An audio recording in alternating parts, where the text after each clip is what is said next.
Hello everyone, कैसे हैं आप सभी। बहुत दिन हो गए वीडियो डाले। In this video we are going to discuss about the father of Indian constitution doctor B R Ambedkar. इस वीडियो में बेसिकली हम उनके पॉलिटिकल और सोशल रिफॉर्म से रिलेटेड व्यूज़ जानेंगे। उनकी पर्सनल लाइफ पे डिस्कशन करने से बचेंगे, क्योंकि नहीं तो वीडियो बहुत लंबा हो जाएगा, क्योंकि उनका स्ट्रगल इतना ज़्यादा है कि उस पर जितना बोला जाए उतना कम है। तो let's start. B R Ambedkar, commonly known as father of Indian Constitution.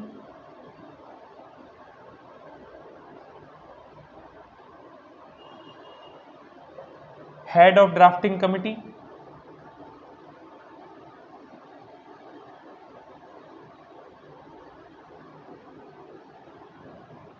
Also called modern Manu.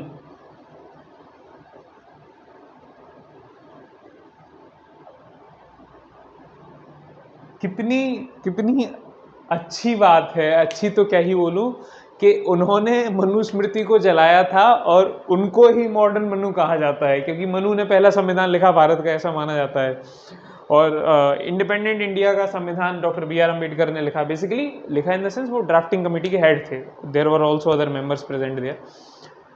ठीक है, तो ये उनके बारे में कुछ कुछ बातें कि ये उनके बेसिकली लाइफ के एस्पेक्ट थे इंडिपेंडेंट इंडिया, मतलब 1947 के आसपास। इसके बाद इनके आइडियाज़, बेसिकली क्या क्या टॉपिक हमें पढ़ना है। पहला हमें पढ़ना है आइडिया ऑन कास्ट। दूसरा we are going to discuss about democracy, democracy के बारे में क्या सोचते हैं।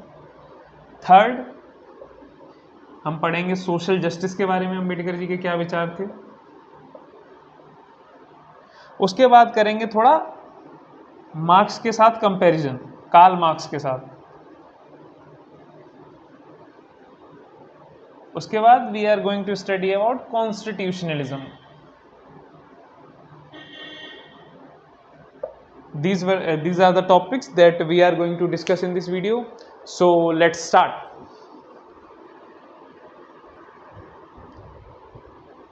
So पहला topic we are going to study caste system, जाति व्यवस्था, और इसको लेके अम्बेडकर क्या सोचते थे। अम्बेडकर की एक बुक है दैट हूवर शूद्राज नाम से, ऐसा ही नाम है जहाँ तक मुझे याद आ रहा है। उसमें उन्होंने बताया है कि एक्चुअली शूद्र है क्या। According to B R Ambedkar, initially हमारे पास सिर्फ 3 वर्ण थे हमारे भारतीय सोसाइटी में, इंडियन सोसाइटी में 3 वर्ण थे, ब्राह्मण, क्षत्रिय और वैश्य। हुआ क्या, जो सूर्यवंशी क्षत्रिय हैं they have conflict with Brahmins, उनका कॉन्फ्लिक्ट हुआ ब्राह्मण्स के साथ।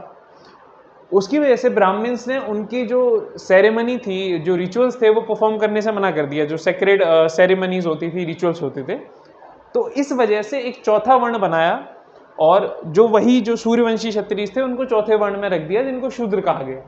This was the view of Ambedkar के शूद्र बने कैसे। ठीक है, अब इसके बाद वो अनटचेबल्स के बारे में क्या सोचते थे।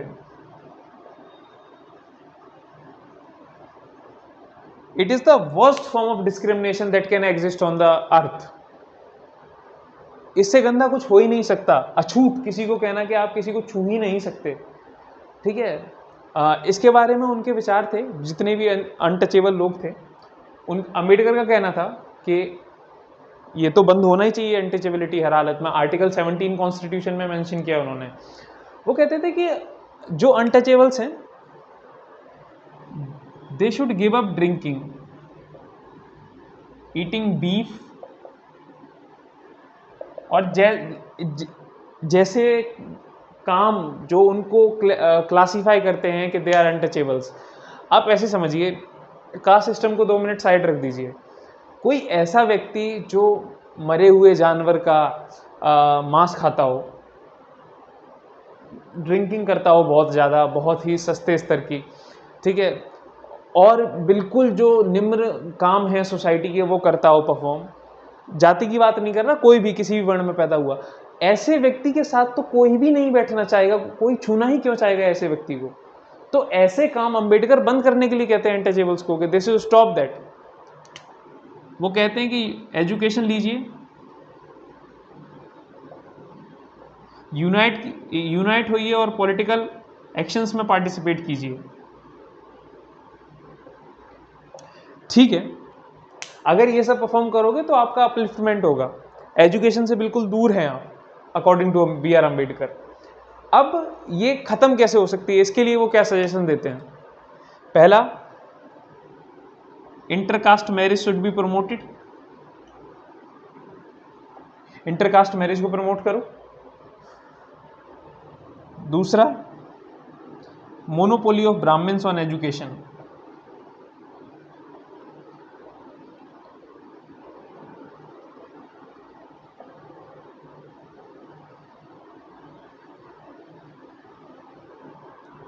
ऐसा समाज जिसमें किसी एक वर्ग को ही शिक्षा लेने की अनुमति है, क्या कभी प्रोग्रेसिव हो सकता है? वो लोग तो छोड़िए जिनको शिक्षा नहीं मिली है, समाज भी कभी प्रोग्रेसिव नहीं हो सकता। क्योंकि अगर देखा जाए पॉपुलेशन वाइज तो कितने होंगे ब्राह्मण्स पूरे भारत में? 5% से ज़्यादा नहीं होंगे। अपर कास्ट पूरी देख ली जाए तो हो सकता है 15% मैक्स टू मैक्स निकले। सोसाइटी का 85% पॉपुलेशन एजुकेशन से बिल्कुल दूर है। इस सोसाइटी में इनोवेशन नहीं होगा, रिसर्च नहीं होगी, क्या ही कुछ भी नहीं होगा इस सोसाइटी में। इतनी रिग्रेसिव सोसाइटी हो जाएगी, हर तरीके से बहुत पिछड़े, बैकवर्डनेस एट इट्स पीक। ठीक है, तीसरी चीज जो वो चाहते थे, ये एंड होना चाहिए। तीसरी चीज, monopoly of Kshatriyas over armed forces या फिर आर्मी। मतलब जो वॉरियर क्लास है वो उसमें सिर्फ क्षत्रिय नहीं होने चाहिए, उसमें हर जाति के लोग होने चाहिए। जो चौथी चीज वो चाहते थे, selection of priest.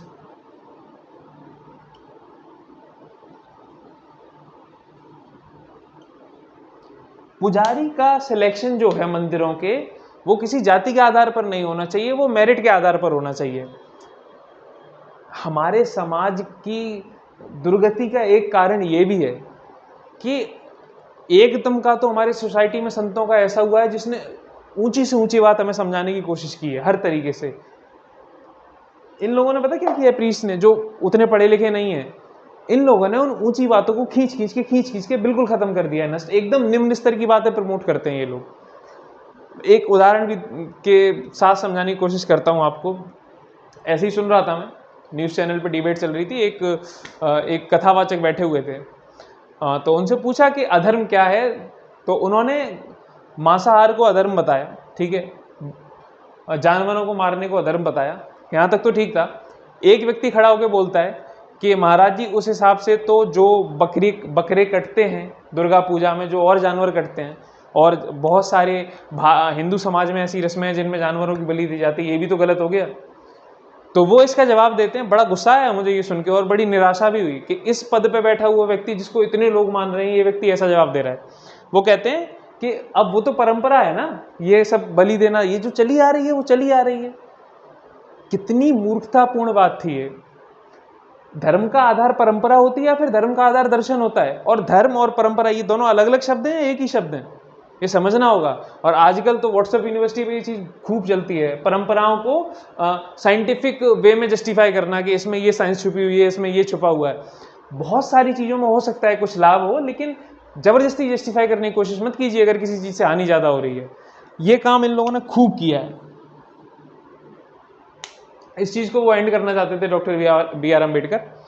Ambedkar saheb का कहना था कि सिलेक्शन एग्जाम के बेस पर होना चाहिए, priest should be selected on the basis of exam.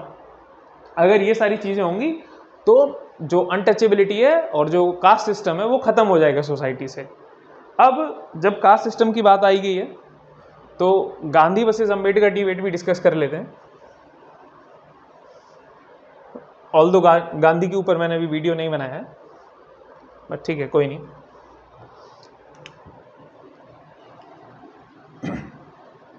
Gandhi versus Ambedkar.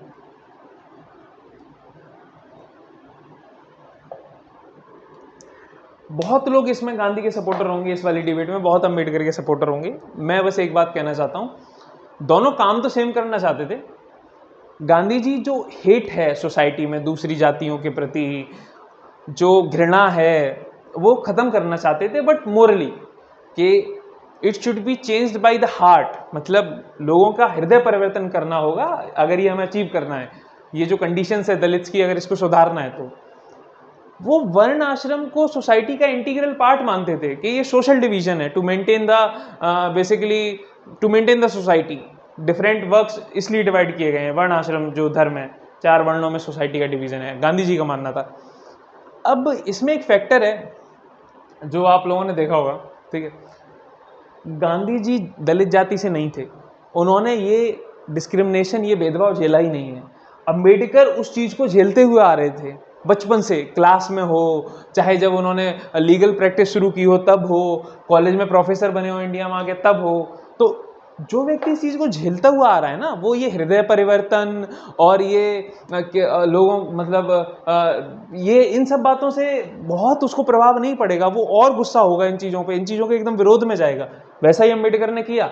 According to Ambedkar ये वर्णाश्रम धर्म ही रीजन था कास्टिज्म बढ़ने का, जातिवाद बढ़ने का, ये इसको खत्म करना चाहते थे। और ऐसे नहीं, पॉलिटिकली पावर दिलवा के, उनको लीगल कॉन्स्टिट्यूशनल राइट दिलवा के अम्बेडकर ने सेपरेट इलेक्टोरेट की डिमांड की थी।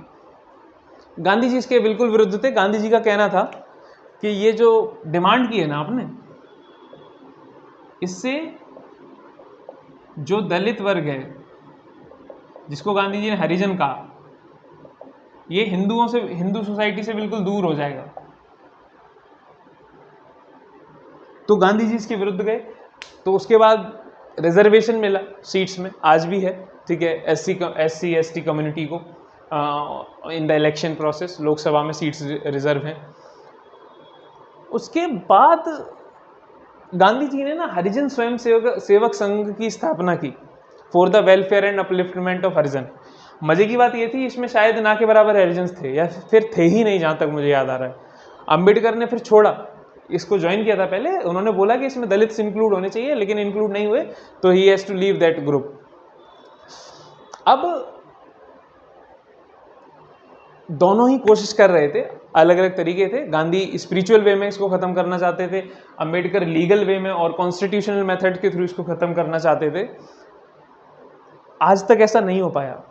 हाँ, बहुत हद तक कामयाबी मिली है, ठीक है, बहुत बड़े बड़े पदों पर हैं जो सो कॉल्ड लोअर जाती है उसके लोग हैं, ठीक है, लेकिन जिस हद पे कास्टिज्म अभी सोसाइटी में एग्जिस्ट कर रहा है, वो बहुत बड़ा परिवर्तन नहीं देखने को मिला है कि एकदम ख़त्म हो गया हो ये सब। ये और जब से सोशल मीडिया का दौर आया है, एक वर्ड होता है बर्थ आइडेंटिटी ऑब्सेशन, ये उन लोगों में देखने को ज़्यादा मिलता है जिनको आइडेंटिटी क्राइसिस होती है। खुद कुछ अचीव नहीं किया तो जो बर्थ के बेस पे जो जो आइडेंटिटीज़ मिली हैं उनको एकदम बढ़ा चढ़ा के दिखाना, चलो ठीक है तुमने अपनी आइडेंटिटी दिखा दी, उसमें प्रॉब्लम नहीं है, लेकिन दूसरे को नीचा तो मत दिखाओ ये बोल के। तो ये खत्म होना चाहिए, और इसको खत्म करने का मेरे विचार में जो सबसे अच्छा तरीका वो है संविधानवाद, कॉन्स्टिट्यूशनलिज्म। कॉन्स्टिट्यूशन में जो वैल्यूज़ लिखी हुई है ना, वो किसी रिलीजियस टेक्स्ट से कम नहीं हो सकता अगर उसको ठीक तरीके से इंटरप्रेट करके पढ़ाया जाए। चाहे वो DPSPs हों, चाहे वो फंडामेंटल ड्यूटीज़ हों, चाहे वो हमारा प्रियम्बल हो। डिस्कस करेंगे कॉन्स्टिट्यूशन के टाइम पे, इसको लिंक भी करेंगे इंडियन फिलोसफी से। खैर, this was the debate between Gandhi and Ambedkar. Now हमारा अगला टॉपिक जो होने वाला है, that is social justice. Let's discuss that.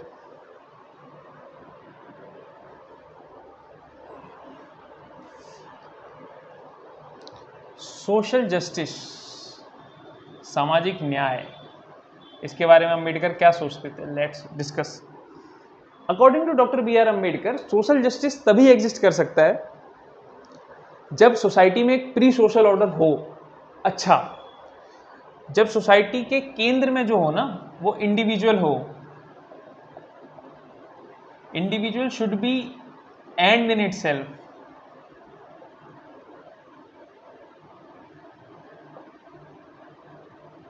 Social purpose ही यही होना चाहिए कि individual is end in itself. एक अभी वो समाज तो चलो और भी पीछे रहा होगा, अभी आप समझिए आपकी जो मैक्सिमम प्रथाएं हैं, आपके जो मैक्सिमम टास्क हैं जो आप परफॉर्म करते हैं, उसमें कभी आप खुद की भलाई देखते भी हैं? बहुत बेसिक बात, 2 चीज़ें जो आप बहुत महत्वपूर्ण है आपके जीवन में, कैरियर एंड शादी, ये दो चीज़ें हैं जो आप चुन सकते हैं। इसके अलावा बहुत सारी चीज़ें तो अपनी, आप कहाँ पैदा होंगे, किस परिवार में पैदा होंगे, कितने भाई बहन होंगे, आपके माता पिता कौन होंगे, इनमें से आप कुछ नहीं चुन सकते। दो ही चीज़ें चुन सकते हैं, या तो करियर चुन सकते हैं या फिर ये चुन सकते हैं शादी। करियर की स्पेलिंग गलत है क्या? शायद से, पता नहीं, हाँ गलत है शायद। ठीक है, दो ही चीज़ें चुन सकते हैं। ये दो भी आप कैसे सिलेक्ट करते हैं? आपने कभी सोचा है कि मेरे उस रिश्तेदार ने बताया मुझे ये करना चाहिए, वो भी रिश्तेदार ऐसे हैं जिनको आपसे कोई लेना देना नहीं है, मेरे उस रिश्तेदार ने देख के आया है कि लड़का लड़की बहुत अच्छा है। आपकी एक्टिविटीज के केंद्र में आप कहीं है ही नहीं, आपको खुद नहीं पता। आपकी एक्टिविटीज के केंद्र में सिर्फ और सिर्फ झूठी परंपराएं हैं जिनसे किसी को कोई खुशी नहीं मिलने वाली। यही अम्बेडकर कह रहे हैं। सोसाइटी का जो मेन पर्पस है वो इंडिविजुअल को ऊंचे स्तर पर पहुंचाना होना चाहिए। सोसाइटी में कुछ है ही नहीं केंद्र में, इंडिविजुअल है ही नहीं। सोसाइटी के केंद्र में सिर्फ परंपरा है कि आप अगर दलित के घर में पैदा हुए हैं तो आप दलित ही होंगे, कोई फर्क नहीं पड़ता आपकी रेशनैलिटी, आपकी इंटीग्रिटी, आपका साइंटिफिक टेम्परामेंट कितना अच्छा है। नहीं, we do not care about that. क्या है ये पिछड़े समाज होने की सबसे बड़ी निशानियों में से एक निशानी है। ठीक है, इसको वो किस तरीके से लाना चाहते थे? तीन चीज़ें उन्होंने सजेस्ट की हैं: liberty, equality, fraternity.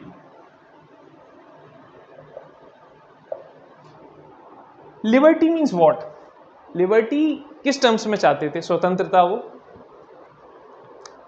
Indian philosophy की अगर बात करूं, हटके इंडियन फिलॉसफी से लिंक करना शुरू करूं तो liberation is the highest stage of liberty. Basically मुक्त होना बंधनों से, अलग अलग तरीके के जितने भी सोसाइटी में एग्जिस्ट कर रहे हैं, that is what we called liberation. जब तक लिबर्टी नहीं होगी तो लिबरेशन किस बात का?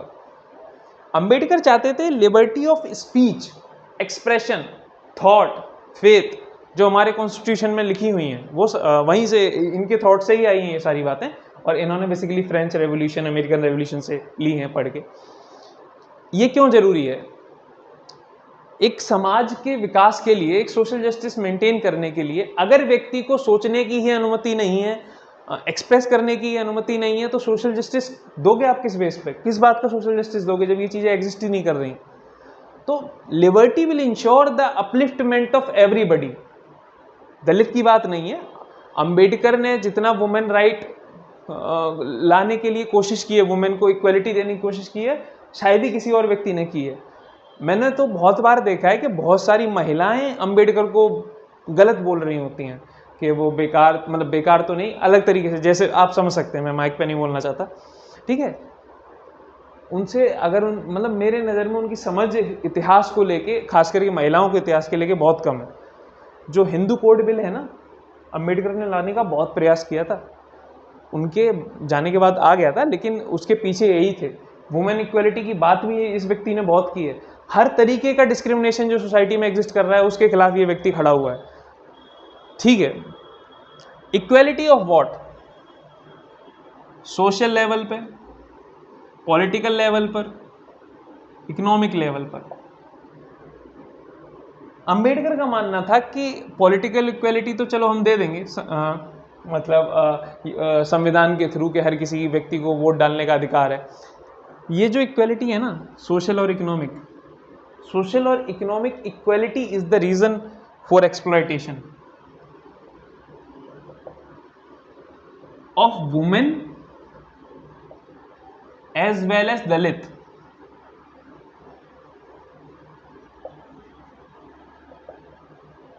ये इसके एकदम विरुद्ध थे, इक्वलिटी लाना चाहते थे। अच्छा, लिबर्टी और इक्वलिटी, स्वतंत्रता और समानता, ये दोनों अलग शब्द हैं या एक ही हैं? मतलब दोनों एक दूसरे के विपरीत हैं या फिर दोनों एक दूसरे के समानार्थी हैं? इस पर डिस्कशन करेंगे पॉलिटिकल थ्योरी वाले लेक्चर में। तब तक आप लोग सोचना इस चीज़ के बारे में। मैंने पहले भी किसी लेक्चर में बोला है, आई थिंक मैंने जेएस मिल वाले लेक्चर में ये बात बोली थी। तो we will discuss about that कि ये कॉम्प्लीमेंट्री हैं या फिर ये they are against each other. ठीक है, फ्रेटर्निटी का मतलब brotherhood, brotherhood so that cooperation for mutual development should exist in the society. एक दूसरे की मदद करें, एक दूसरे की समस्याओं का समाधान करने की कोशिश करें। हम समस्याएं बढ़ा देते हैं एक दूसरे की, और ज़्यादातर समस्याएं इसीलिए होती हैं क्योंकि हम ये सोच रहे होते हैं कि वो क्या सोचेंगे, मतलब वो उनकी एग्जिस्टेंस से हमारी समस्या कम नहीं हो रही है, इट इज़ इंक्रीजिंग ज्योमेट्रिकली। ठीक है, तो this was his view on social justice. Now let's discuss his view on democracy.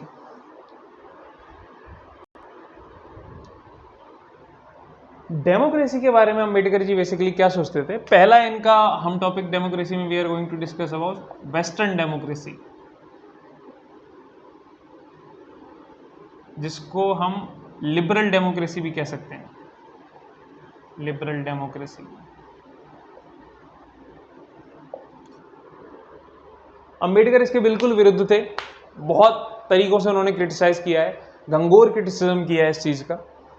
Reason है, जब हम डेमोक्रेसी टॉपिक पढ़ेंगे तो we are going to discuss what is liberal theory of democracy, what is socialist theory of democracy. लेकिन अभी फिलहाल के लिए समझिए, लिबरलिज्म का मतलब maximum amount of freedom that can be given to anyone, no restrictions. ठीक है, जो स्टेट है वो मिनिमल चीज़ों में इंटरफेयर करेगा, अर्थात जो बेसिक काम है राज्य के वो वही परफॉर्म करेगा, आपको अपलिफ्ट करने के लिए कोई कोशिश नहीं करेगा राज्य।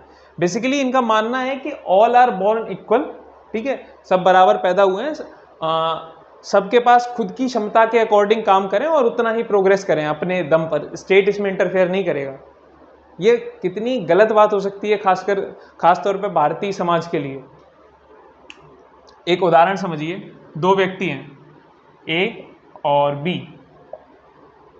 बर्थ के बेस पर कितना डिफरेंस आ सकता है मैं आपको समझाता हूं। इमेजिन कास्ट, ये हायर कास्ट से बिलोंग करता है, ये किसी लोअर कास्ट से बिलोंग करता है। प्लेस ऑफ बर्थ, ये किसी शहर में पैदा हुआ है, ये किसी गांव में पैदा हुआ है, विलेज में। ठीक है, जेंडर, ये लड़का है लेट से बॉय, ये लेट से गर्ल है। Height, let's say good height है और ये हाइट में कम है, स्मॉल।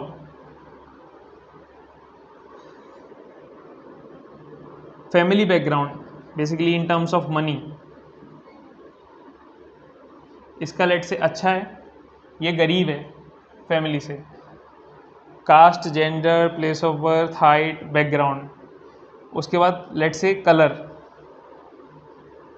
ये गोरा है बेसिकली, फेयर, ये बेसिकली कुछ काले रंग का है ये व्यक्ति।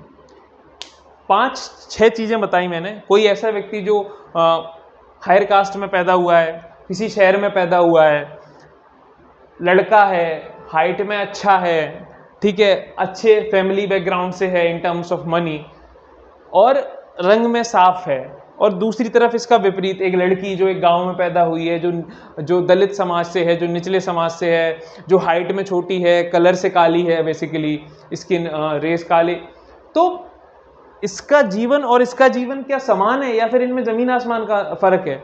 मतलब अगर इस व्यक्ति को ये जीवन कल्पना में भी सोचने के लिए कहा जाए तो ये व्यक्ति सुसाइड करना ज़्यादा पसंद करेगा। ये व्यक्ति अब he has full of opportunities, ये कुछ भी कर सकता है लाइफ में अचीव। और एक बहुत फैक्ट की बात है, मतलब नॉट फैक्ट की बात, बहुत ऑब्वियस बात है कि मैं भी ये वीडियो इसीलिए बना पा रहा हूँ क्योंकि ये मैक्सिमम जो ये क्वालिटीज़ है मैं बाई बर्थ इनको सेटिस्फाई कर रहा हूँ। मतलब जन्म ही ऐसी जगह हुआ है जहाँ पे ये सारी चीज़ें सेटिस्फाई हो रही हैं, इसलिए I am able to speak about that. अगर यहाँ ये हुआ होगा तो मामला ख़त्म था, ठीक है, लाइफ में कुछ रहता ही नहीं करने के लिए। ये है social inequality on the basis of birth. अब आप इन दोनों को कैसे समान मान सकते हो? वेस्टर्न डेमोक्रेसी इन दोनों को समान मानती है। अंबेडकर ने इस चीज़ को बहुत क्रिटिसाइज किया है, ये कहीं से भी जस्टिफाइड नहीं है चीज़ कि ये दोनों समान है।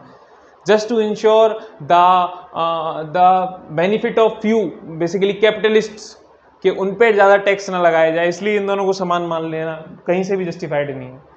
ठीक है, तो वो चाहते क्या थे? डेमोक्रेसी के 3 फीचर्स बोलते थे वो: political democracy, social democracy, economic democracy.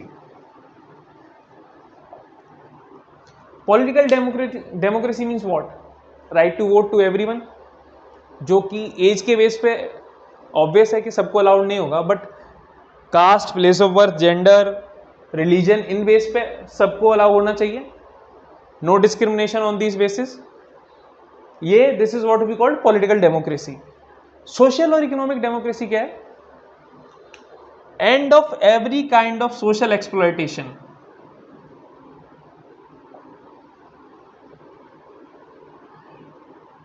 समाज में जिस तरीके से भी सामाजिक तरीके से डिस्क्रिमिनेशन किया जा सकता है वो खत्म होना चाहिए, चाहे वो जाति के आधार पे हो, धर्म के आधार पे हो, लिंग के आधार पे हो।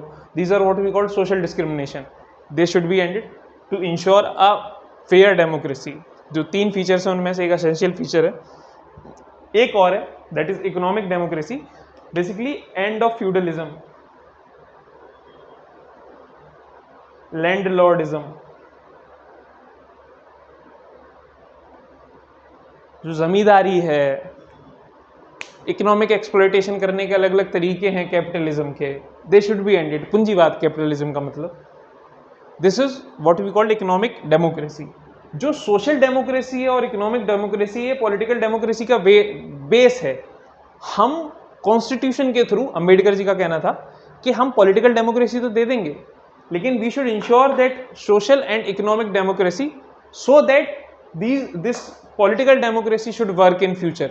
उनका कहना था कि अगर हमने सोशल और इकोनॉमिक डेमोक्रेसी नहीं दी तो इससे जो शोषित लोग हैं वो डेमोक्रेसी को ही उखाड़ फेंकेंगे। जो इतना लेबोरियस काम किया है ना, कॉन्स्टिट्यूशन बनाया इतने दिन बैठ के, 2 साल 11 महीने 18 दिन, ये सब ध्वस्त हो जाएगा अगर ये बंद नहीं किया, क्योंकि जिन लोगों का शोषण किया जाएगा वो एक ना एक दिन एकत्रित होकर तहस नहस कर देंगे ये पूरा सिस्टम।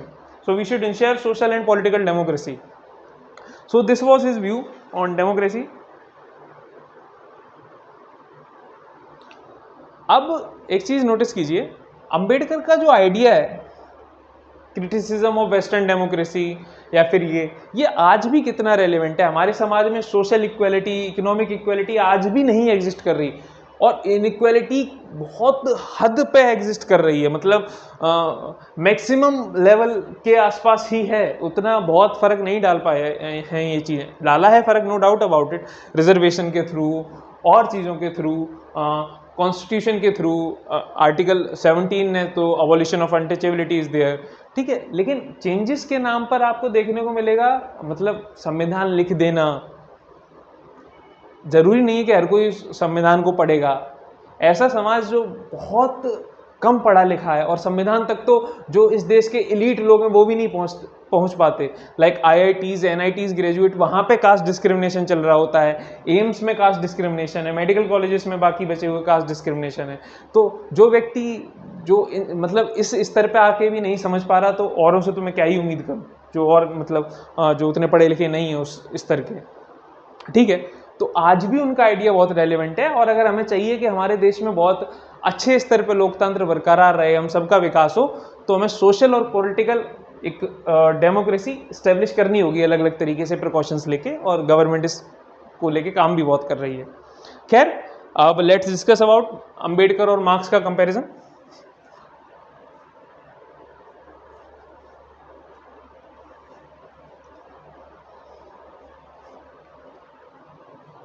कार्ल मार्क्स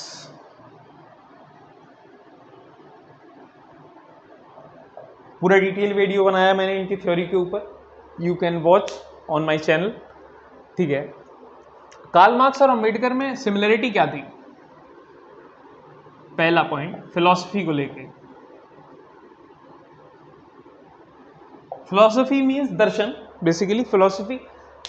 दोनों लोग इस बात के अगेंस्ट थे कि लोगों का क्या मानना है, एक समाज के तबके का, कि फिलॉसफी का काम है कि सोसाइटी में हो रही चीज़ों को एक्सप्लेन करना। अंबेडकर और मार्क्स इसके खिलाफ थे।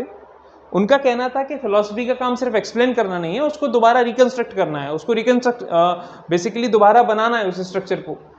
समाज में जितनी गलत चीज़ें हो रही हैं उन सबको ख़त्म करना है फिलॉसफी का काम, और उनके ऑल्टरनेटिव देना है जो उन फॉल्ट्स को ख़त्म करें। This is what they think about philosophy. Second cheese, exploitation on the basis of economy, economic and social.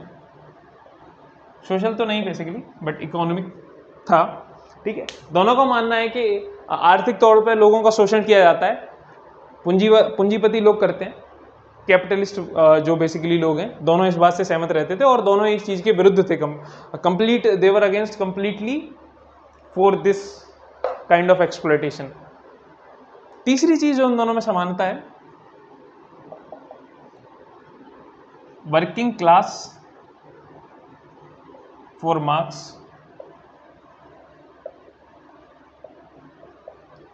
Dalits for Ambedkar.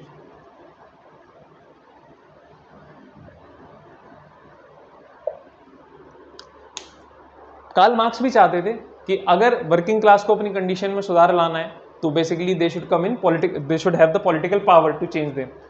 Ambedkar का भी मानना था कि दलित्स जो हैं उनको पॉलिटिकल, सोशल, इकोनॉमिक पावर हासिल करनी होगी to save themselves from the exploitation of upper caste, from upper caste basically.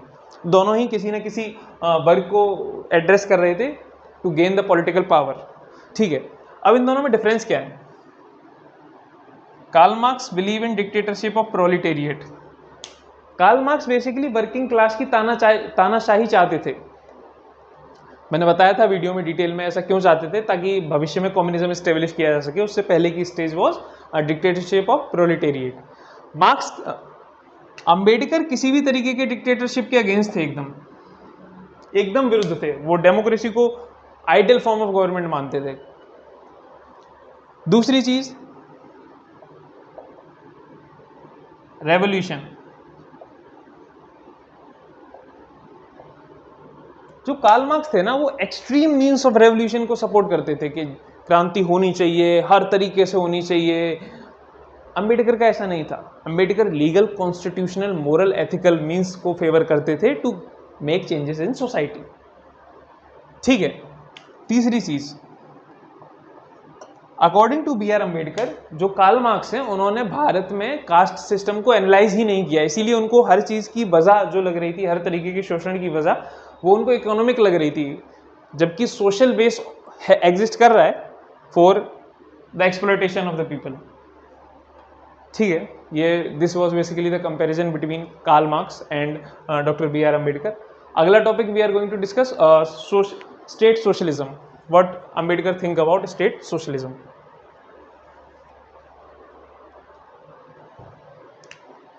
State socialism, हाँ, भारत में सोशलिज्म, समाजवाद नाम से एक दो पार्टियां एग्जिस्ट करती हैं जिनका समाजवाद से कोई लेना देना नहीं है। समाजवाद छोड़िए, उनका किसी भी आइडियोलॉजी से कोई लेना देना नहीं है। खैर, और सिर्फ वो नहीं, जितनी पार्टी हैं जिनके जो भी नाम है उनका उन नामों से भी कोई लेना देना नहीं होता।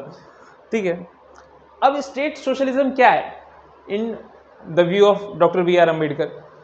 सोशलिज्म को हम डिटेल में पढ़ेंगे पॉलिटिकल थ्योरी के सेक्शन में, जब सोशलिज्म एज एन आइडियोलॉजी पढ़ा जाएगा।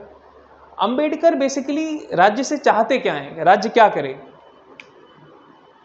Basic facilities to the people,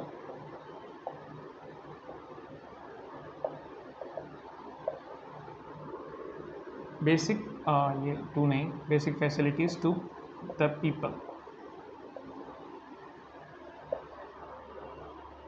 राज्य का काम होना चाहिए according to B R Ambedkar के समाज के सभी लोगों को, चाहे वो वंचित वर्ग हो, चाहे कोई सा भी वर्ग हो, एजुकेशन मिले, फ्री इलेक्ट्रिसिटी मिले, फ्री नहीं बेसिकली इलेक्ट्रिसिटी मिले, वाटर सप्लाई उनके साथ प्रॉपर हो, जितनी भी बेसिक चीज़ हैं जो एक व्यक्ति के प्रोग्रेस के लिए, एक व्यक्ति के जीवन के लिए आवश्यक हैं, वो सारा काम राज्य को करना चाहिए। ठीक है, दूसरी चीज, राज्य जो है वो जो शोषण हो रहा है उसको खत्म करने का एक साधन है। मार्क्स में हमने क्या पढ़ा था कि जो राज्य है that is a instrument of exploitation, मतलब राज्य शोषण करने का जरिया है, जबकि अंबेडकर क्या कह रहे हैं, शोषण खत्म करने का साधन है राज्य। It is a means to end the exploitation. ठीक है, तो वो चाहते हैं कि जो उनका राज्य हो वो एक्सप्लॉयटेशन को खत्म करे। एक पब्लिक प्राइवेट ओनरशिप वाला कंसेप्ट चले।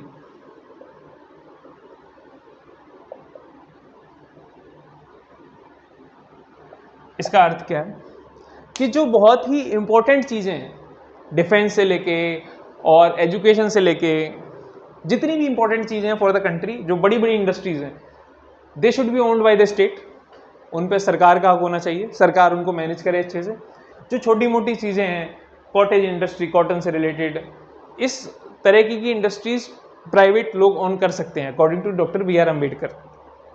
ठीक है, अब एक चीज़ जो मैंने तब नहीं बताई गांधी और अम्बेडकर में, विलेज डिसेंट्रलाइजेशन।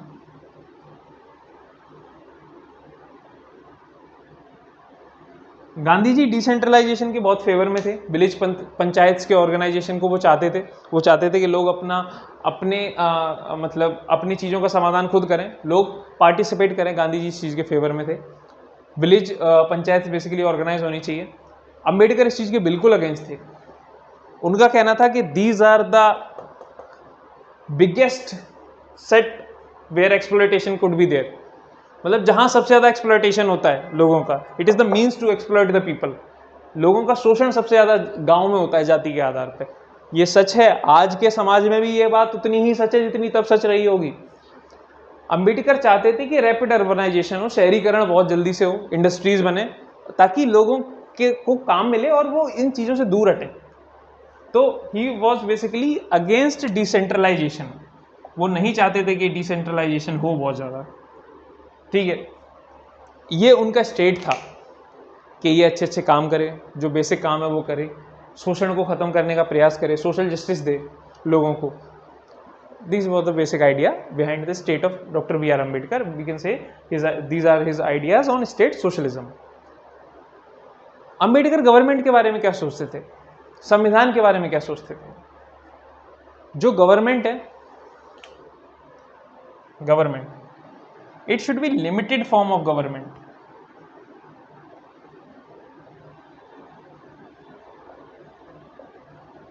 और इसको लिमिट कौन करेगा? Opposition, judiciary and public opinion. जो गवर्नमेंट काम करेगी he will that will work on the basis of constitution.